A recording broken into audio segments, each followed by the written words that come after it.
Regalong singsing ni Paolo kay Kim, milyon ang halaga.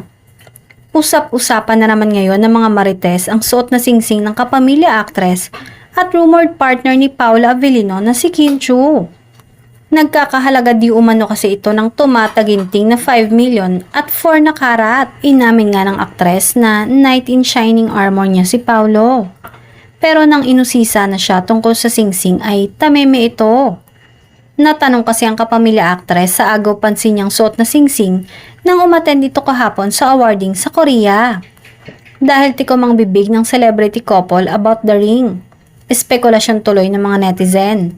I guess the rumors and speculations are true then. Hirit pa ng iba, paghahanda na rin daw ang nasabing post kamakailan ng mga litrato nila sa posibleng pag-amin niya tungkol sa tunay na estado ng kanilang relasyon ni Paolo.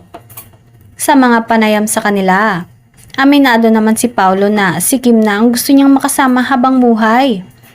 Natanong din ng aktor kung bakit nga mas pinili niyang maging tahimik ang kanyang love life. Aniya, pinoprotektahan lang niya ang kanyang sariling kaligayahan.